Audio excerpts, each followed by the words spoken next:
Chapter 1, Section 2. Revelation, Time, and Miracles. Revelation induces complete but temporary suspension of doubt and fear.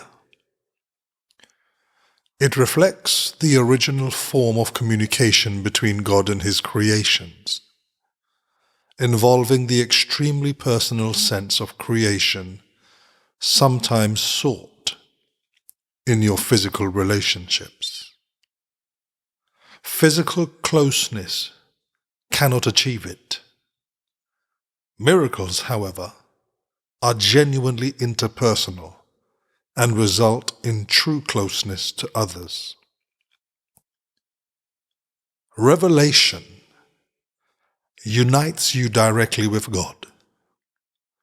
Miracles unite you directly with your brother. Neither emanates from consciousness, but both are experienced there.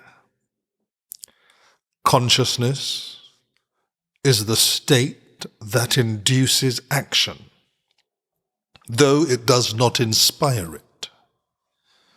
You are free to believe what you choose, and what you do always attests to what you believe. Revelation is intensely personal and cannot be meaningfully translated.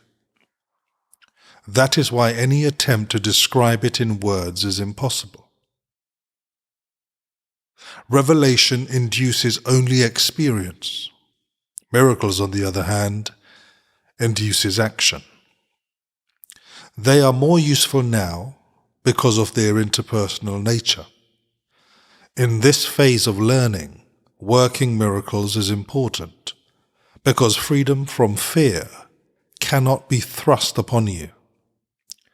Revelation is literally unspeakable because it is an experience of unspeakable love, or should be reserved for revelation, to which it is perfectly and correctly applicable. It is not appropriate for miracles because a state of awe is worshipful, implying that one of a lesser order stands before his Creator. You are a perfect creation and should experience awe only in the presence of the Creator of perfection. The miracle is therefore a sign of love among equals. Equals should not be in awe of one another, because awe implies inequality. It is therefore an inappropriate reaction to me. An elder brother is entitled to respect for his greater experience and obedience for his greater wisdom. He is also entitled to love because he is a brother, and to devotion if he is devoted. It is only my devotion that entitles me to yours. There is nothing about me that you cannot attain. I have nothing that does not come from God. The difference between us now is that I have nothing else. This leaves me in a state which is only potential in you. It is said that no man cometh unto the Father but by me. That does not mean that I am in any way separate or different from you, except in time, and time does not really exist. The statement is more meaningful in terms of a vertical rather than an horizontal axis. You see, you stand below me, and I stand below God. In the process of so-called rising up, I am higher, because without me the distance between God and man would be too great for you to encompass. I therefore bridge the distance as an elder brother to you on one hand, and as a son of God on the other. My devotion to my brothers has placed me in charge of the sonship, which I render complete because I share it. This may appear to contradict the statement that I and my Father are one, but there are two parts to that statement in recognition that the Father is greater. Revelations are indirectly inspired by me because I am close to the Holy Spirit and alert to the revelation readiness of my brothers. I can thus bring down to them more than they can draw down to themselves.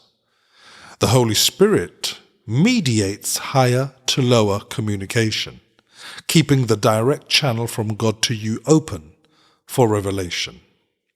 Revelation is not reciprocal. It proceeds from God to you, but never from you to God. The miracle minimizes the need for time. In the longitudinal or horizontal plane, the recognition of the equality of the members of the sonship appears to involve almost endless time. However, the miracle entails a sudden shift from horizontal to vertical perception. This introduces an interval from which the giver and receiver both emerge farther along in time than they would otherwise have been. The miracle thus has the unique property of abolishing time to the extent that it renders the interval of time it spans unnecessary.